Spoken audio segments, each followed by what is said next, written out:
The year may have ended, but the scary stories have scarcely begun. 2 years ago, I spent New Year's Eve working the late shift at a small roadside motel in upstate New York. It wasn't glamorous. I mainly handed out room keys, answered the phone, and restocked the lobby coffee. Most people avoid traveling during the holiday, so the motel was almost empty that night. Only 3 rooms were booked: a middle-aged couple, a family with 2 kids, and one solo guest in room 19. The last room at the end of the second floor hallway. My boss warned me that room 19 had quirks. Old wiring, a radiator that rattled when the temperature dropped too fast. Nothing supernatural, just maintenance issues. At 10 p.m., everything was quiet. Snow fell steadily across the parking lot, covering the few cars that were parked there. Around 10:30, the phone rang. I answered with the usual greeting. A man's voice whispered to me, "There's someone outside my door." The line cracked, then silence. "Hello?" I asked. The man didn't reply, so I checked the call log. The room number flashed on screen. It was from room 19. I flipped the headset to hold and checked the security monitors. The hallway outside room 19 was empty. Just pale yellow carpet, dim lights, and falling static from the old cameras. No one was standing there. I picked up the call again. "Sir, I'm looking at the hallway feed right now. I don't see anyone outside your door."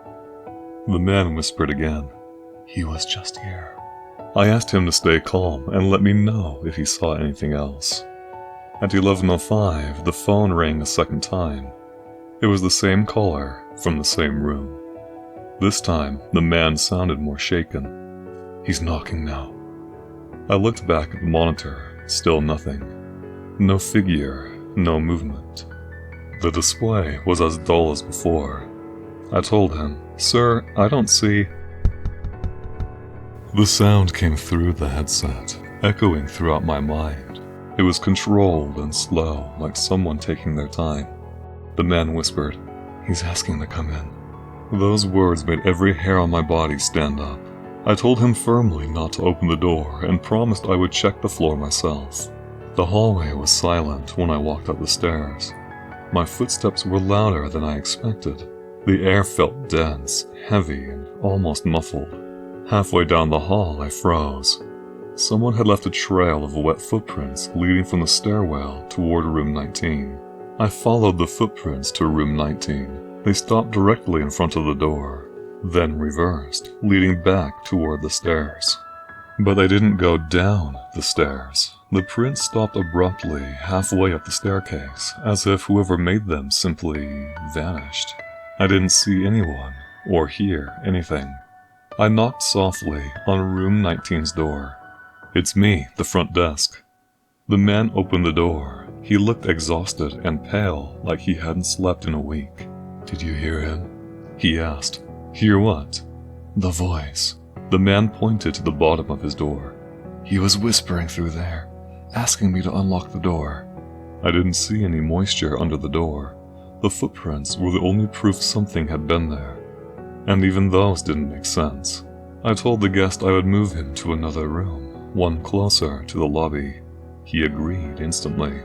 By 11:40, he was settled into room 3, much safer and much closer to the front desk. Room 19 remained empty. I left the door closed and went back to the front desk. At 11:50, the security monitor flickered. The feed for the second floor glitched, then showed something that made me sit up straight. A figure stood at the far end of the hallway near room 19. They were tall, motionless, and facing the camera. The resolution was awful, but I could make out the shape of a long coat. Then the monitor cut to static. With a flicker, the footage returned, but the figure was gone. The hallway was empty again. About 5 minutes later, the phone rang from room 3. I grabbed the phone to answer it. "It's him," the man said quietly. "He's in the hallway." I pulled up the hallway camera. The feed was stable, but the hallway was empty. "No man's outside," I told him. "I promise."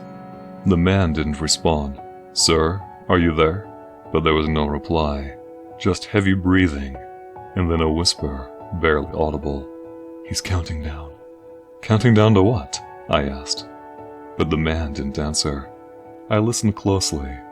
Through the phone, faint and slow, I could hear someone whispering, 10, 9, 8. My blood chilled instantly. I checked the live monitor again. The hallway remained empty. 7, 6. The man whispered, "He's right outside my door." But the feed still showed nothing. 5. I ran toward room 3. 4. The hall was dead quiet. No footsteps except mine. 3. I sprinted the last stretch. 2. I reached the door, panting, "Sir, open the door, I'm right here." 1. Silence. There was no more whispering, no more echoes, and no sound at all. Until I knocked again, with more force. "Sir!" But again, there was no response. I unlocked the door with the master key. The lights were on, the bed was made, the suitcase was still there, the window was closed, and the radiator hummed quietly. There were no signs of a struggle. The windows were closed, and the only door was the one I entered. The only meaningful detail in this room was the phone dangling off the hook and resting on the carpet. I checked every inch of that room, every closet and every corner, but found nothing of importance. I called the police. They also searched the property and found no trace of him leaving the building. His car was still in the parking lot. The keys were in the front seat. His wallet was untouched. Security footage of the hallway to both floors showed no one leaving. Neither him or anyone else. But at exactly midnight on the second floor camera, a figure appeared for one frame.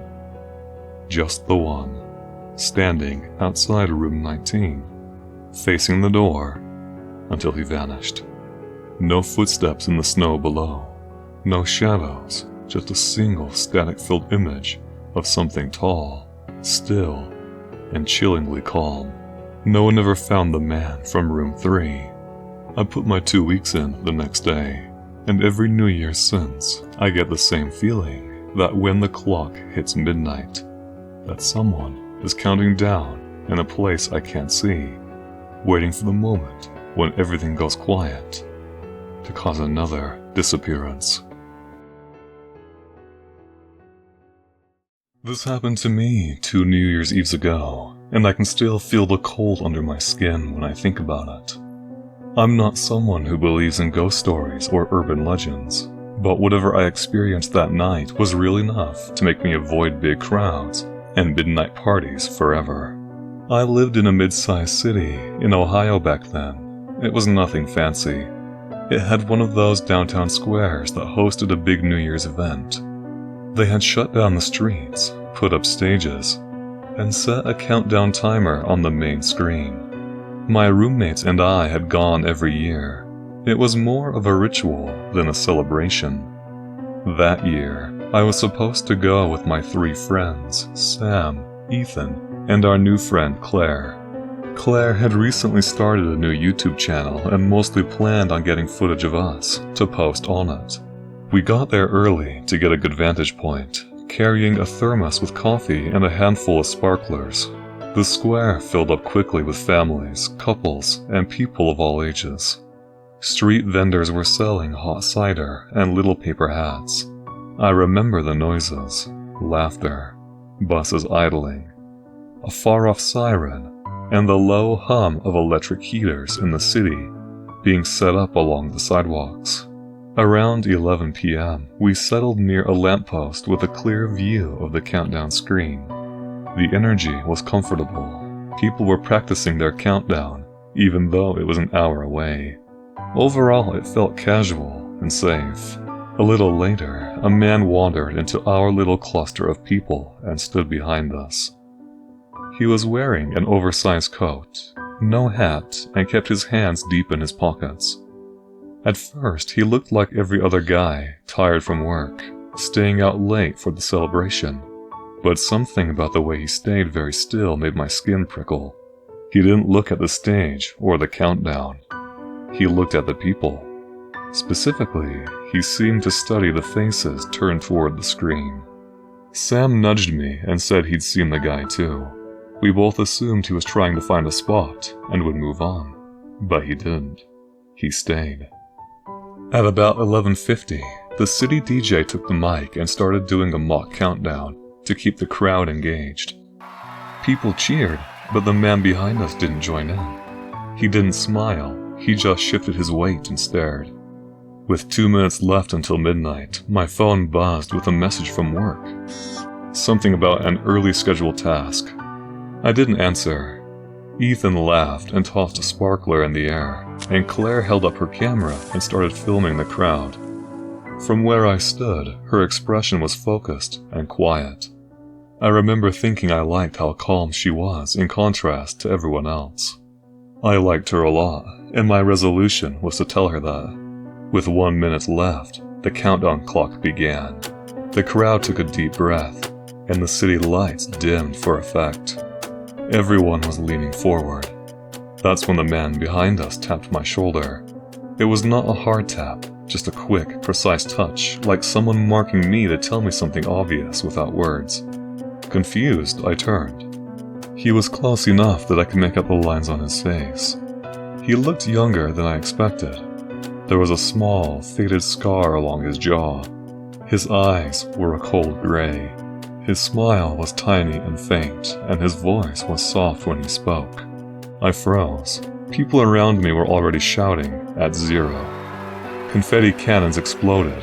Fireworks cracked overhead. The square erupted into noise and movement. I laughed it off, nudging Sam as if it were some weird New Year's joke. Ethan shouted and raised his beer. Claire filmed the fireworks. Her camera was steady. The man's hand was warm on my shoulder. He left a small folded slip in my palm and then melted back into the crowd before I could ask anything. I opened the slip of paper while the fireworks still crackled above us. There was only 2 words written on it, in tight, deliberate print. Hold it. That was all. No signature, and no drawings. I crumpled the paper and stuffed it into my jacket pocket before I could register why it made my throat tight. We all spent the remainder of the night joking, hugging, and shouting plans for the rest of the weekend. I remember leaving the square around 12:40, feeling the residual buzz that comes after being boxed into a crowd that just celebrated something together. That's when things started to go wrong. The next morning, I woke up to 3 missed calls from Claire and a text from Sam. Call me ASAP. I called Claire first. Her voice was small on the line. You need to come over. She said. Now. Her apartment was a 10-minute walk away, so I dressed quickly and went. When I walked in, the living room smelled like stale coffee, and Claire's camera tripod was still set up, as if someone had stopped recording mid-shoot. She motioned me to the screen and handed me a cup of coffee. Watch this, she said. The footage was from last night. It started on the fireworks, then zoomed in on the crowd. I saw myself, Sam, and Ethan jumping and laughing. Then Claire whooped and panned the camera back to the crowd. That's when the frame captured the man behind us, not walking away, not blending in, but standing in the same place, now with both hands in his pockets. Claire moved closer with the lens and recorded the moment he tapped my shoulder. The camera recorded his smile and his words. I heard him say it again, "Don't make a wish." Then the camera caught the movement of his hand. As he left the folded slip in my palm, Claire paused the footage and her fingers trembled slightly. She rewound it and played it again. I watched the clip 3 times. The fireworks roared on in the background, but as the camera focused on the man, the audio changed in subtle ways. The crowd noise softened. In the tiny sliver of sound, just as his lips moved, there was another voice layered beneath it, low, almost like wind through a pipe. "I know you made a wish." Those words disturbed me. I know for a fact he didn't say that. I know for a fact no one anywhere near me said that. I wanted to accuse Claire of layering over creepy audio to string up this illusion, but I know she wouldn't do that. She wasn't into anything scary. Later that day, I found out Sam and Ethan both had the same thing on their recordings. Every camera caught the man. Every recording had his voice accusing us of disobeying him. We compared the clips and the audio matched exactly. We started to feel watched. My phone beeped with new messages, but some were empty. Others had a photo of a folded piece of paper. 2 days later, Sam sent me a text with one sentence: "Do not wish." I wrote back asking what he meant, and he called immediately. "Remember the slip?" he said. Mine said, "Hold it," too. Ethan said, "Keep quiet." We thought it was random.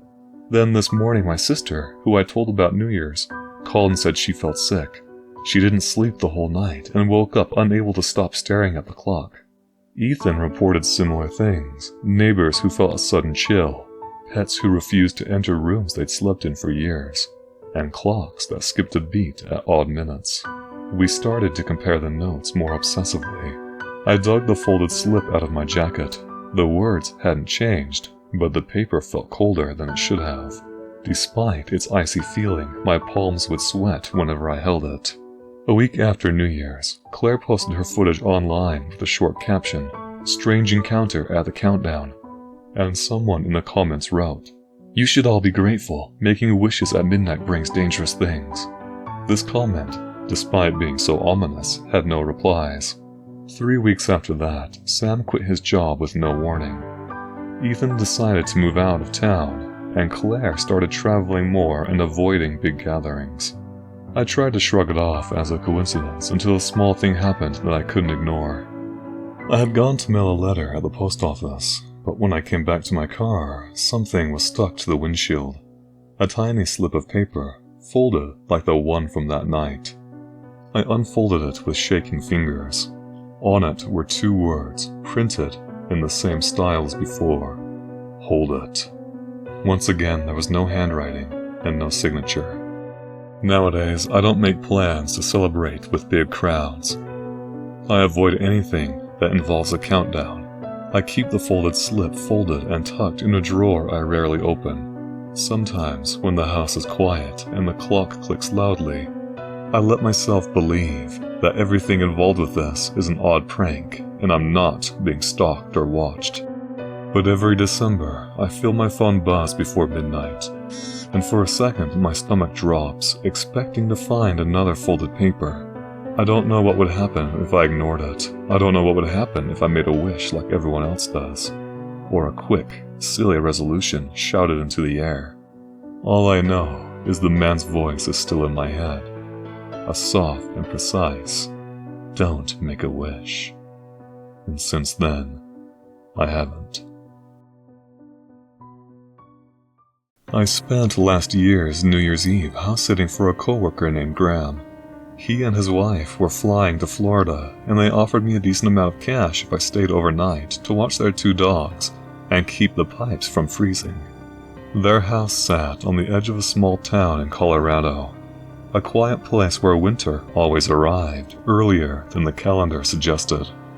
By the time December 31st rolled around, the entire neighborhood looked like it had been carved out of ice. The house was modern. Its back walls were made mostly of glass, and they faced the forest. In the daylight, it was beautiful. At night, the windows turned into giant mirrors that reflected the whole interior. When I arrived around 6 p.m., the dogs were already restless. They kept pacing near the sliding back doors, staring into the darkness outside as if they were waiting for something. I thought maybe it was a coyote or a deer. This was the edge of the forest and animals were normal here. I fed them and checked the clocks and settled in with some leftover Christmas snacks. Everything was normal until around 10:30. I was scrolling through my phone when the dogs suddenly went silent. They froze, both facing the glass wall that overlooked the backyard. Their ears perked up and bodies went low, quiet but tense. Then one of them growled, the deepest, quietest growl I'd ever heard from a dog. I walked over to the glass, but all I could see was the reflection of the living room, my own outline, and the furniture.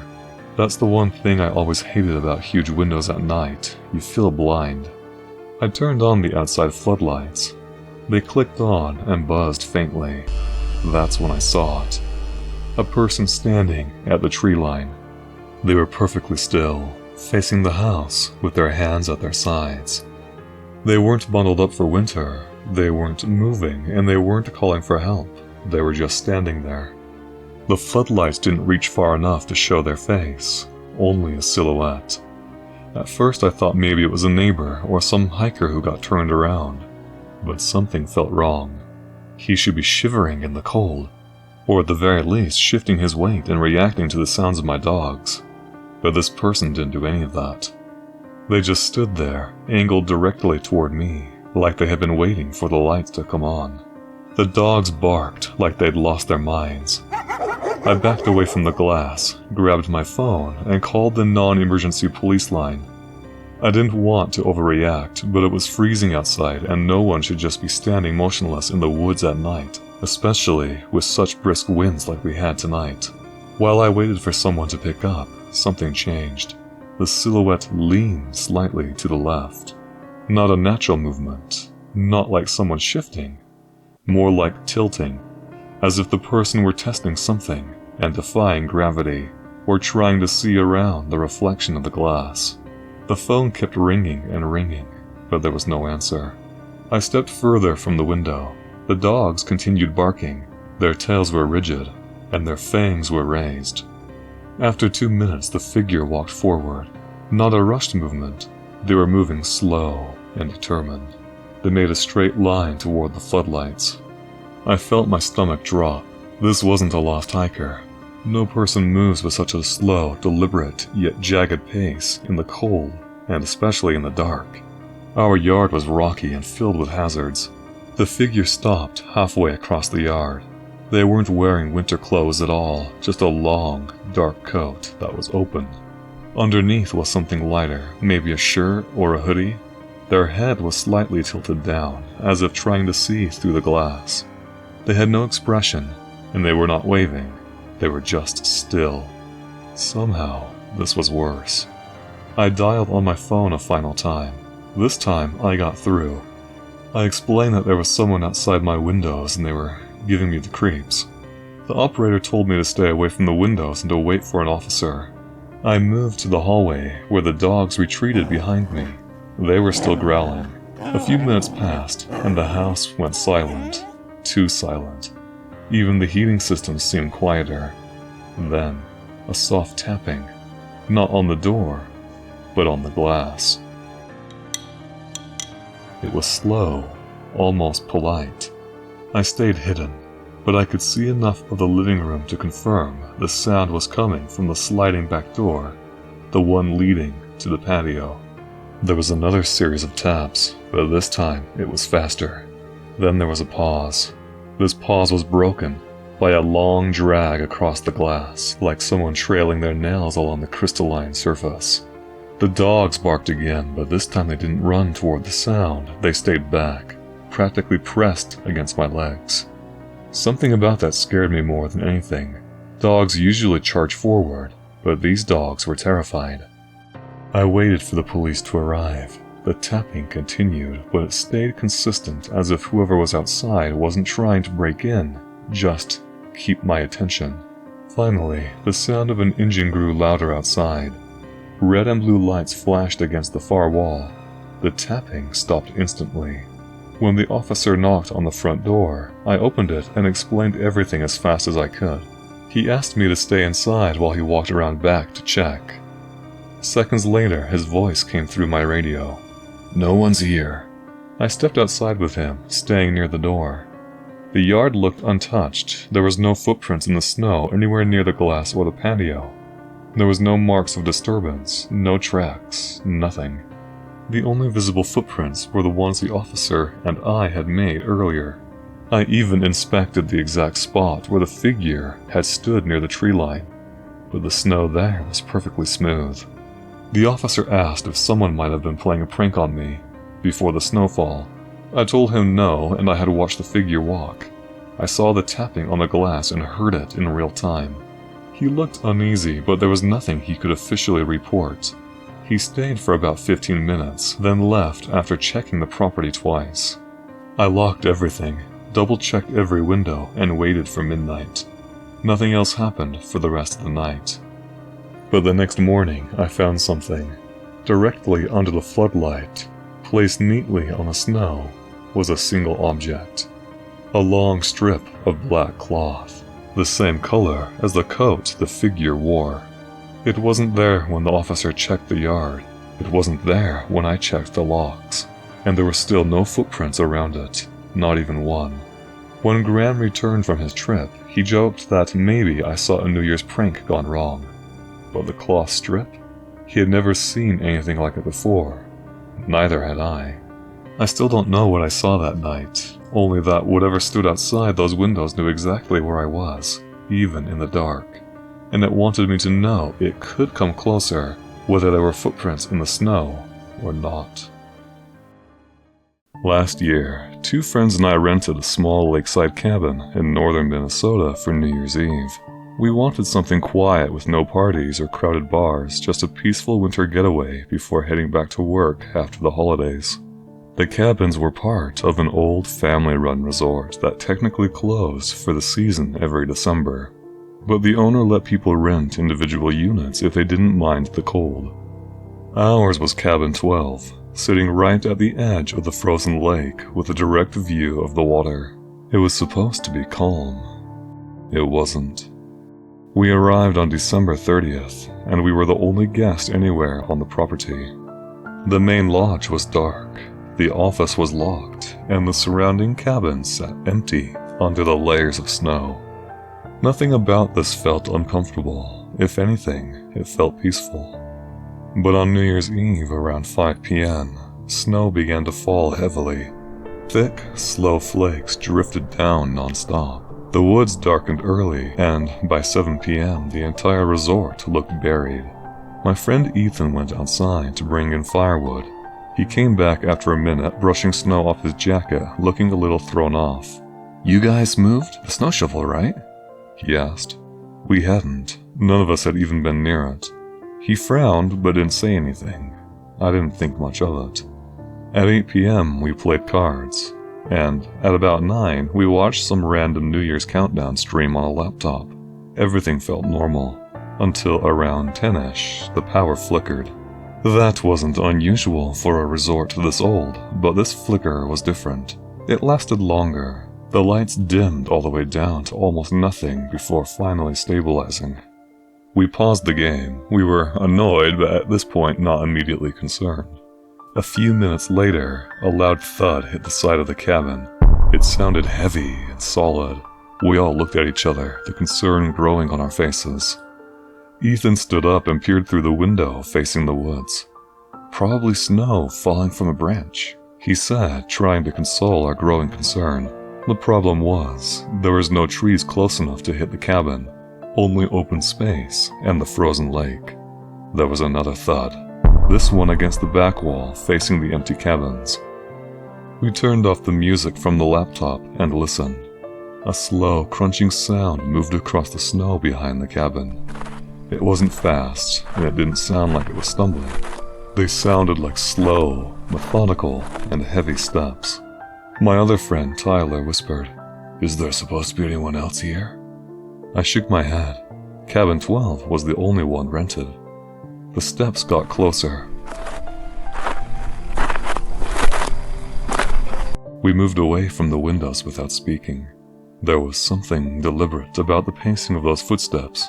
They were steady, purposeful, like someone walking to a clear destination with an insidious goal in mind. Then the steps stopped. Their sound had ceased at the window closest to us. The curtains were drawn, but you could see the faint outline of something tall blocking the moonlight. We waited without breathing. The silence was painful. Then the power flickered again, harder this time, and went out completely. The cabin went pitch black. Tyler grabbed his phone flashlight. Ethan did the same. I stayed still, straining to hear any movement outside. For almost a full minute, there was nothing. Then a dragging sound moved along the wall. Something scraping across the wooden exterior, slow and intentional, circling the cabin. When it reached the back door, it stopped. Tyler mouthed, "Don't move." A faint pressure pushed against the door, not enough to open it, but enough to be heard, a subtle flex of the wood. Then a second push. Ethan whispered, "Who's out there?" There was no answer. Only 3 slow steps moving away from the door. We stayed frozen until the snow outside went quiet again. The 3 of us pulled out knives from our pockets. Our hands were shaking, and none of us were particularly skilled with combat concerning knives, but it was the best option we had at the moment. With my other hand, I pulled out my cell phone and began inputting 911. If whatever this was decided to break through, I was going to hit send and let the sound of combat alert the cops. A long stretch of time elapsed in that silence, until finally the lights flickered on, and we all exhaled. Tyler grabbed a jacket. His knife was still in his hand, but he looked a bit more at ease. We just need to check, make sure no one's messing with us. Ethan and I followed him outside. The cold was sharp enough to sting instantly. The snow was fresh, smooth, and untouched except for one set of footprints. Not boot prints or shoe prints, but bare footprints. Full-sized, leading from the tree line straight to our cabin. The footprint was enormous. My entire forearm could fit into the depression. The stride was long, spaced unlike anything normal. The prints circled around the entire cabin. But here's the part that truly bothers me. There were no prints leading away. The trail ended at the back door, then looped around to the front window, and then nothing. Just flat, untouched snow. We followed the tracks from the tree line to see how far back they went. They didn't start at the tree line. They didn't start anywhere. The footprints began abruptly. Half a footstep formed in the middle of untouched snow, like the person, or being, appeared mid-stride. We went back inside and locked the doors twice and waited for midnight. By 11:55, we had all calmed down a little. We all began to theorize about what it could be. I was pretty determined that it had to be Bigfoot, Sasquatch, Wendigo, or something of that nature. Tyler was pretty sure that it was someone playing a prank on us, although I don't know how that would be possible without a very sophisticated drone. But then Ethan froze, staring at the door. A puddle had formed near the front door from a thin outline of melted snow. I hadn't opened the door since checking the locks, and no snow had blown in. Tyler checked the deadbolt. It was locked. He checked the windows, which were also locked. The puddle continued to slowly drip toward the doorframe as if something had been there and then left. At 11:59, the laptop countdown began. We stood together, not really celebrating anymore. The dogs barked somewhere in the distance from a cabin we knew was empty. The wind picked up, blowing powder across the lake. When the countdown hit 0, we said nothing. There was no cheering and no noise, until the faint crackle of fireworks from a distant town a few miles away broke the silence, and we heard a new sound. A single knock on the cabin wall, not on the door, but on top of the roof, near the exact spot where the footprints first appeared. One hard, slow, deliberate knock. Ethan whispered, "Don't respond to it." We didn't. We waited for more knocks, or footsteps, or anything. But all that followed was complete silence. After a few minutes of waiting unnerved, with our knives drawn again, we finally decided that whatever this was had lost interest in us. We spent more time theorizing about what it was and whether or not we should call the police. I was pretty determined to, but Ethan pointed out that with the arrangement of footprints we would have nothing concrete to show the police. They shot down my theory about it being Sasquatch because of the way the footprints were arranged, but I had to remind them that there are some theories out there that Sasquatch is more than just a primordial animal. There are some that believe, myself included, that he's more interdimensional and can teleport. They laughed it off, but I think the evidence that we were dealing with kind of proved my point. The next morning, all of the footprints were gone. they were completely erased by the night's snowfall, but the puddle on the floor remained frozen slightly at the edges from the cold draft. When we returned the key, the owner asked if everything was okay. We told him the cabin was fine and handed it over quickly. He paused, looking confused. Cabin 12? He asked. We don't open that one in winter. The window's freeze shut. I would have put you in one of the front cabins. We told him we'd stayed in 12 because that's where the key envelope said to go. He checked the office wall where all the keys hung. Cabin 12's key was still there. The envelope we had received had Cabin 7's number on it, and the ink had smudged, making the 7 look like a 12. Cabin 7 was near the front entrance. Cabin 12 was the one farthest back, closest to the woods, closest to the lake, and completely isolated. We never came to complete agreement about what we experienced there, but the one thing we have come to agree on is that next year, we'd all celebrate at home. Thank you for watching, and I also want to thank Sleepy for voicing one of the characters in this episode. In the description, I've put links to her channel where you can find excellent, scary story narrations.